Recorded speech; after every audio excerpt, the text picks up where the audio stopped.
Assalamualaikum warahmatullahi wabarakatuh. Waalaikumsalam warahmatullahi wabarakatuh. Selamat pagi semuanya. Pagi. Mengapa kita ketemu? Terakhir kali ketemu kita belajar tentang identitas nasional, kalau nggak salah ya.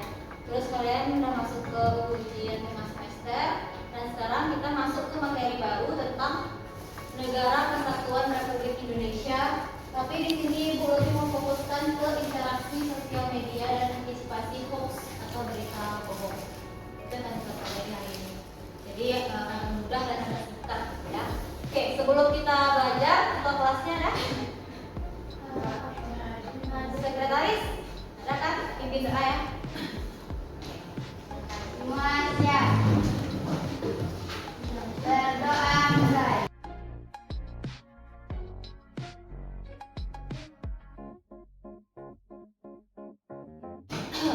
Oke, sebelum kita belajar, Ibu absen dulu. Masih ingat cara kita absen? Harus ingat ya.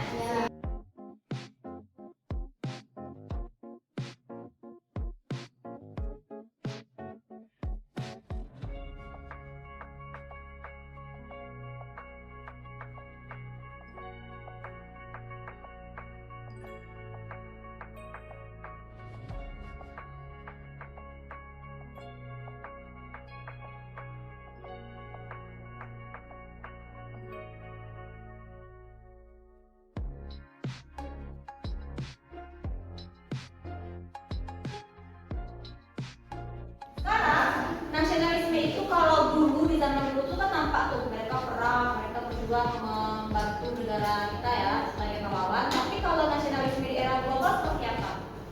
Sekarang kita nggak perang lagi, kita pakai HP, kemana-mana mudah, ada Gojek, Grab, Taxi dan sebagainya. Gimana cara kita memperlihatkan nasionalisme kita?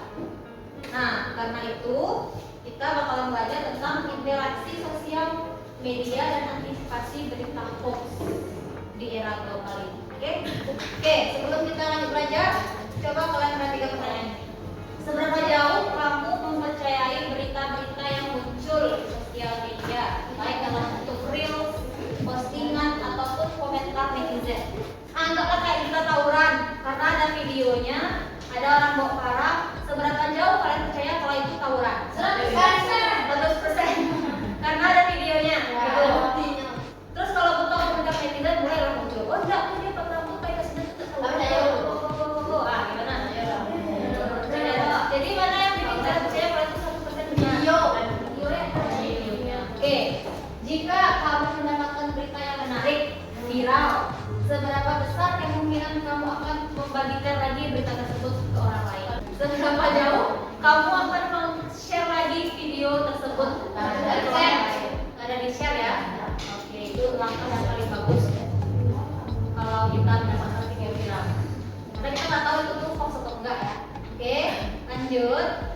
Nih, pentingnya semangat nasionalisme di era global. Ada peta?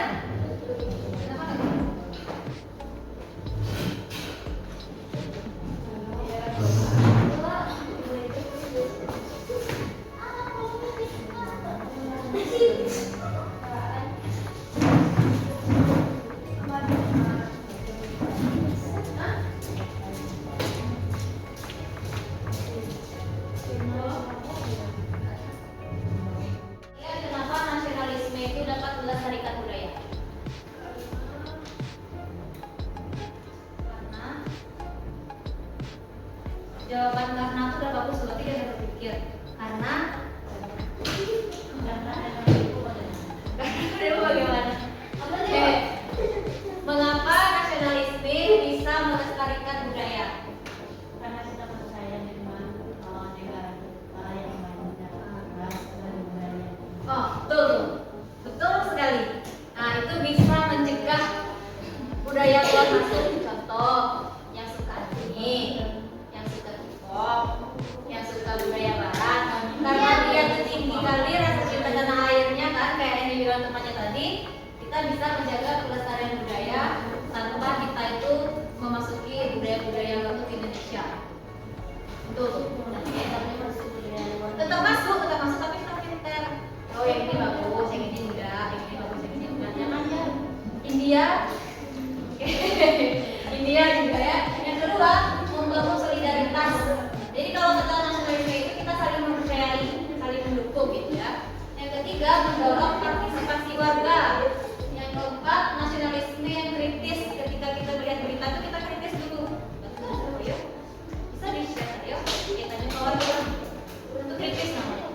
Selanjutnya, nih tantangan nasionalisme di era global. Yang pertama kemajuan tech, yang kedua globalisasi mempengaruhi kehidupan sosial, yang ketiga media sosial dan internet mengubah individu menjadi lebih bebas. Jadi, yang terakhir perkembangan revolusi industri 4.0. Apa? Perkembangan revolusi industri 4.0.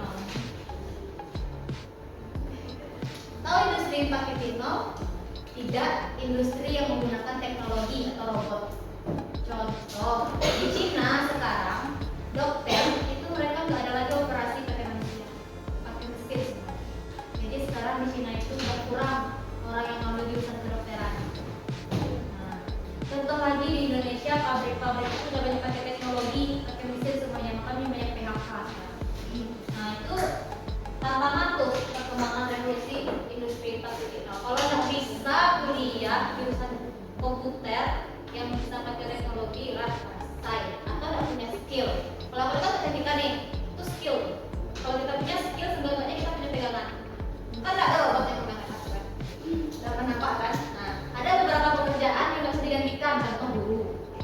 Karena guru itu mengajarkan emosional, bisa saling bercerita, berdiskusi gitu.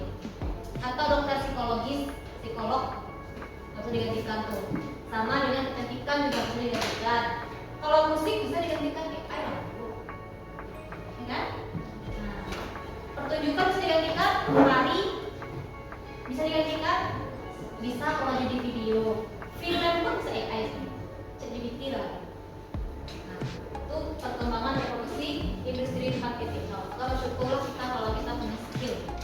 Berita hoax melemahkan semangat nasionalisme.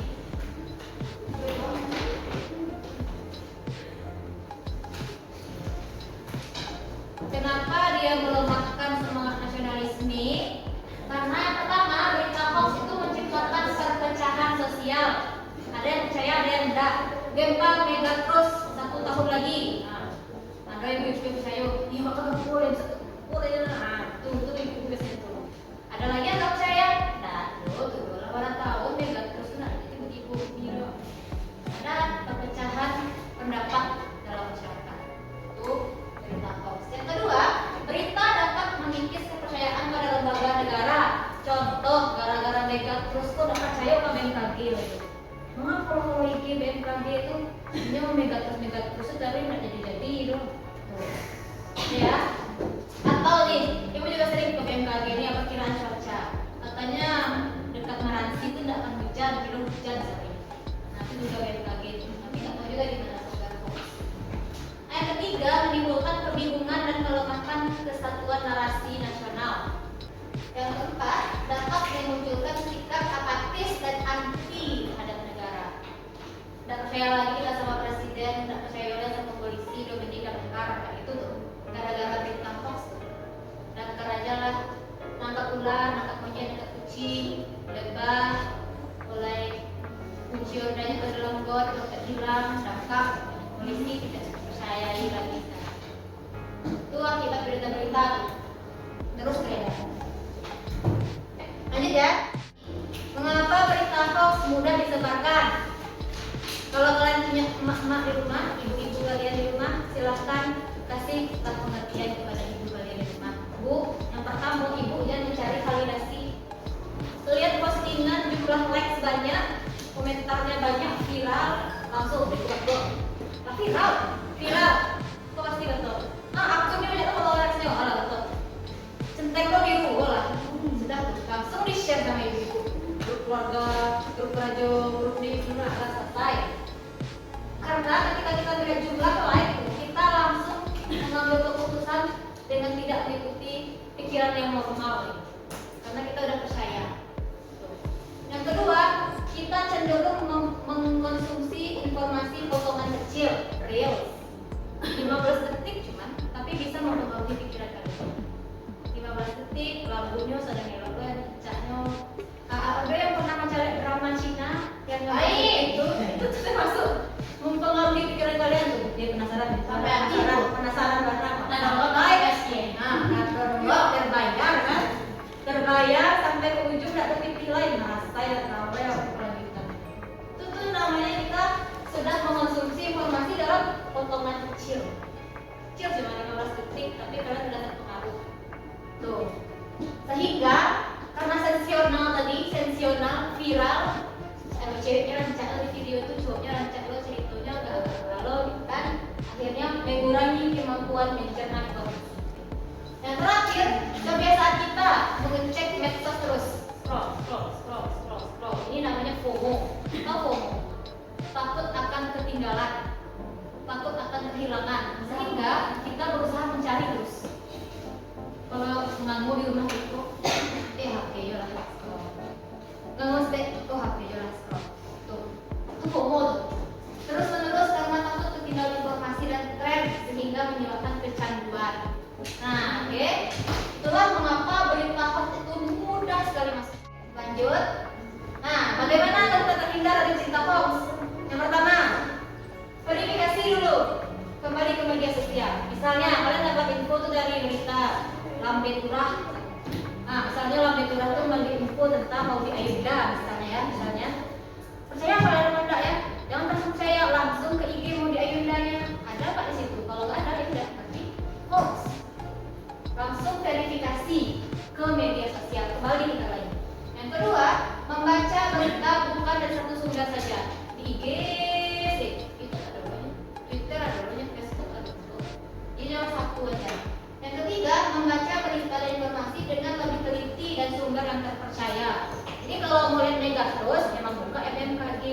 Kalau mau lihat tentang pemilihan presiden, buka KPU, jangan buka Lambe Turah. Nah, itu tuh kesalahan kita. Ada yang punya Twitter? Apa? Twitter, X? Ada. Instagram ada. Facebook ada. Oh, nggak ada. Ada. Mana cepat update berita X di Instagram, Facebook? X. Berarti mana yang lebih terpercaya? X, Twitter atau Facebook? X. Ya, sih terkenal X cepat. Banyak retweetnya, cepatnya. Tapi Instagram tuh orang lebih percaya karena ada foto, ada video. Jadi kata orang ini, TikTok juga ada kalian punya? Ada. Ya, lengkap sekali ya. Nah, ini ada TikTok tuh. Oh, nanti ini ada TikTok, ini udah nanti ini artinya. Kata orang, setiap media sosial itu ada kriteria pengguna. Pengguna Instagram tuh kayak gini ya. Pengguna TikTok tuh kayak gini kriterianya. Pengguna Facebook tuh seperti ini kriterianya. Kalau kita punya semua media sosial kayaknya bisa membedakan ya. Ke dasar lo anak TikTok, ke dasar lo anak Instagram, begitu nanti. Mana yang lebih kasar komentarnya, Instagram atau TikTok? Instagram. Instagram itu kan sensitif, galau kali komen. Kalau TikTok tuh biasanya apapun video yang mereka upload, mereka bakalan komentar, oh mantap, sangat memotivasi, terus kan berkarya. Kalau Facebook kebanyakan ibu-ibu, orang jualan. Kalau anak-anak tuh mungkin nggak terlalu seaktif Instagram. Itu pun kalau ibu-ibu komen di Facebook tuh, masya Allah, tabarakallah, terlalu sensitif. Tapi kalau di Instagram memang agak sensitif tuh. Fakta, to the point. Ini kalau ada wifi sini mungkin bisa dibuka Instagram dan cari komentar. Bisa kita lihat di box nih, ini betul di box. Nah ya ini udah. Ini kesimpulan kita hari ini. Perkembangan teknologi itu mengubah secara drastis cara kita berinteraksi dalam konteks global. Terus perubahan ini membawa tantangan bagi kita. Semangat nasionalisme kita, terutama dengan maraknya penyebaran informasi yang palsu. Penyebaran hoax ini dapat melemahkan kepercayaan kepada negara. Itu tadi sekurang lengkap dan polisi tadi. Terus menciptakan perpecahan interaksi media sosial serta meningkatkan paparan nilai global yang bertentangan dengan nilai nasional. Setelah kita menyelesaikan materi kita, Ini adalah tugas yang akan kalian kerjakan dalam waktu 1 minggu. Seminggu ya. Oke, jadi kali ini kita nggak diskusi kelompok. Kalian punya kelompok, tapi kalian nggak diskusi kelompok dalam kelas gitu ya. Jadi kali ini kita akan melakukan kampanye anti hoax. Hasil akhirnya kalian akan menghasilkan infografis, kalian upload di Instagram. Di story bisa apa itu? Infografis. Ya, di story IG.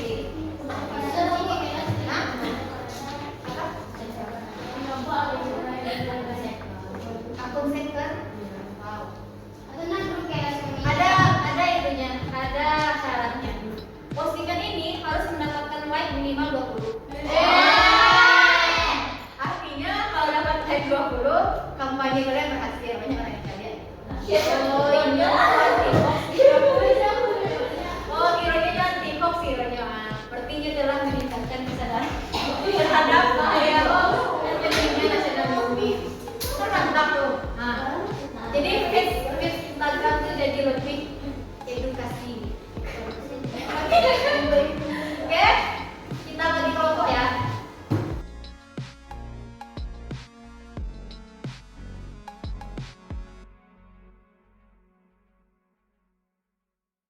Nah, langkah yang pertama, buatlah slogan.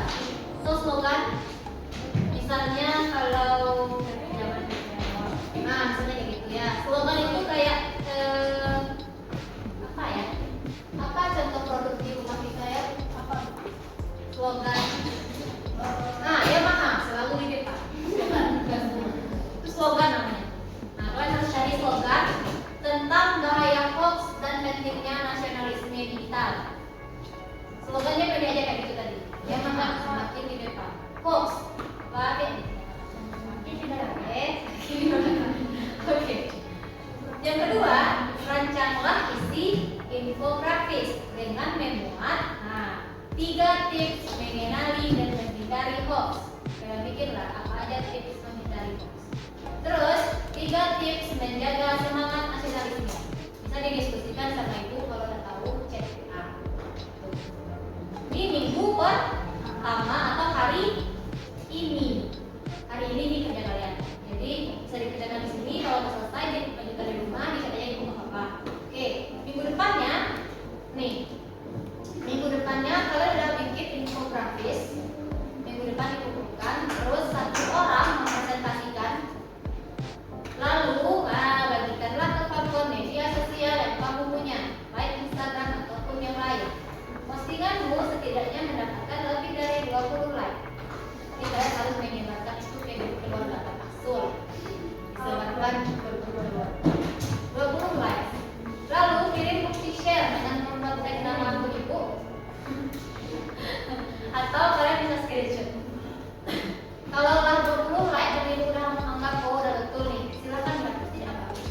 Yang penting sudah di. Oke, bisa ya. Berarti kalian hanya bertahan feed Instagram kalian tuh direcoki oleh infografis ini selama mendapatkan 20 likes. Setelah 20 likes, berhasil 20 likes, aja delete. Oke, paham ya?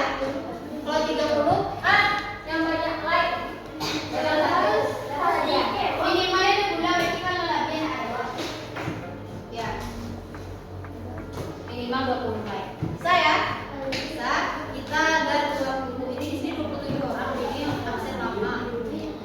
Lama kan? Satu kelompok satu. Udah, jadi kita. Dah, paham ya? Minggu pertama, minggu kedua, paham tugasnya? Paham? Oke.